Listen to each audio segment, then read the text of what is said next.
Professions as you know it today will become meaningless. So many of you will be out of your vocation unless you do something that a damn machine cannot do. You must be equipped with something beyond your intellect. Only then you will be relevant, then artificial intelligence won't disturb you.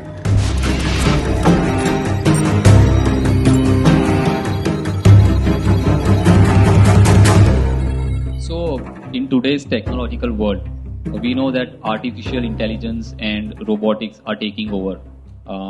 Those are the cutting-edge technologies.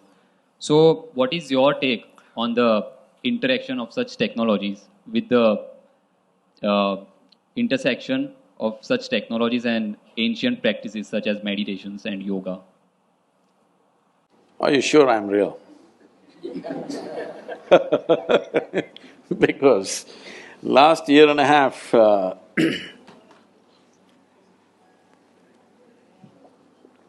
they've been inviting me to speak in all sorts of artificial intelligence conferences in the world. I was just surprised, why are they asking me to come and speak about artificial intelligence, because I'm not an expert in the field, nor am I an artificial intelligence.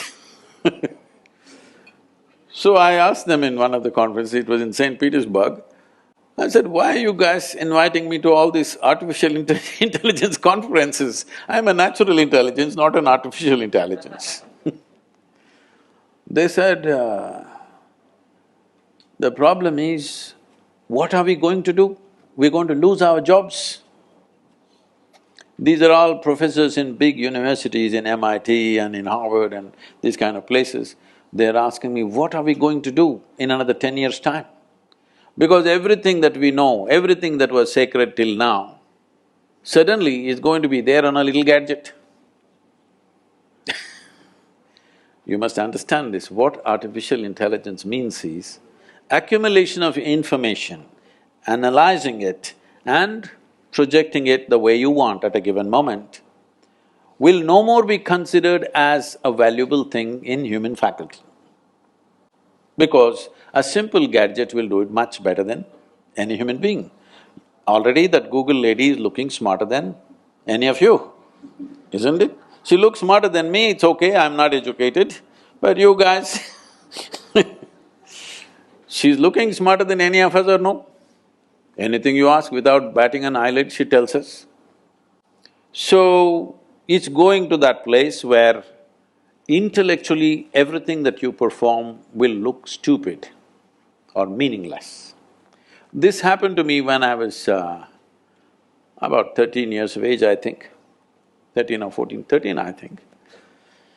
For the first time I saw a flatbed calculator, this Panasonic calculator, you know. At that time it was 110 rupees, very expensive. You drink a coffee for more than that today. But 110 rupees, Panasonic, Sony was 125, so we buy the cheaper one, 110 rupees Panasonic. And they show me this, I never bought them. Somebody brought one and they showed me, took. Results. Then first thought that came to me is, why the hell am I wasting my life in the mathematics classes? I said, all I need is this, I don't have to go to the math class. Whatever question you ask, took. A 100-rupee thing can tell you why this torture for 10 years, going through this arithmetics and mathematics and all kinds of things. It can even do sin theta, cos theta, whatever nonsense you want. Then only I thought, we must make a big machine which does all this rubbish so that I don't have to go to school.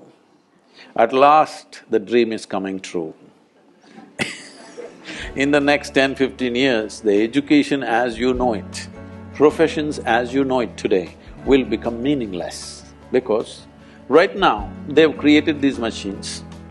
So once this happens, many things that we are spending years on learning will be meaningless. They're designing something that if a customer comes and says, what kind of house I want, what is my aesthetics, what is my culture, what I like, how it should be, and what's my budget. A machine designs a complete house, 10 different alternatives that you want, including paintings, hangings in the wall, the furniture, the works. Now they're saying in another 5 to 7 years, they're saying it can even print the house and build it. So just imagine the design, guys.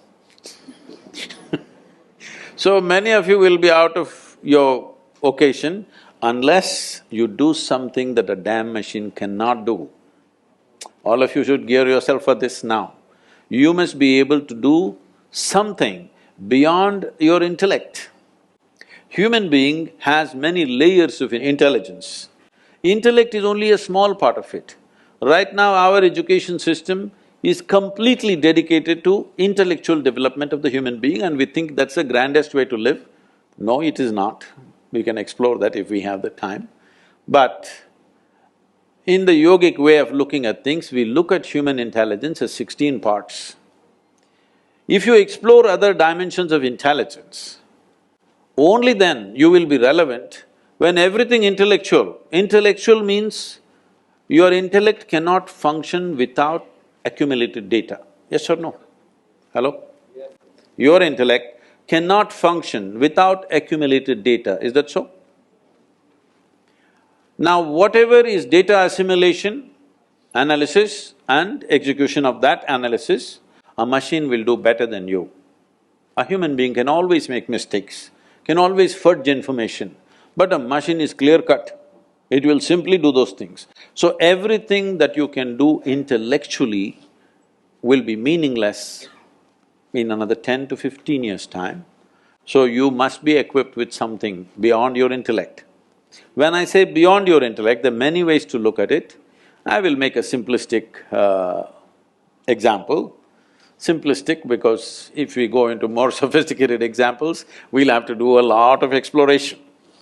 We don't have that kind of time today. For example, what did you eat for lunch? Maggie. You are on Maggie?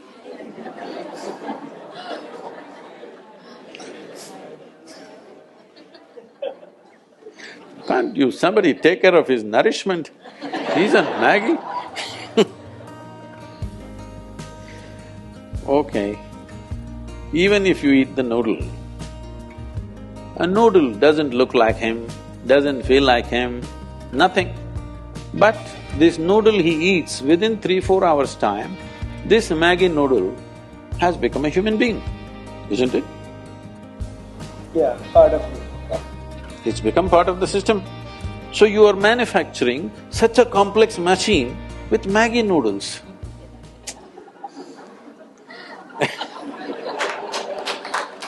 This is like a 3D printer. You put Maggi noodles into it. No, I am not made of Maggi noodles, okay? I eat better than that. But you put a chapati into this becomes a human body. This is the most sophisticated machine on the planet. You're manufacturing this with whatever food that you eat. And the food that you eat is just the soil that you walk upon. Yes or no? And it stands up. Isn't this a 3D printer? Hello? Does that intelligence exist within you or not? Not even in your brain, in your gut? It does. It does. So if only you found conscious access to this dimension of intelligence, you would live magically, isn't it? Then artificial intelligence won't disturb you, you will be very happy because all the menial jobs if the machines do, what a wonderful world. I'm looking forward to that.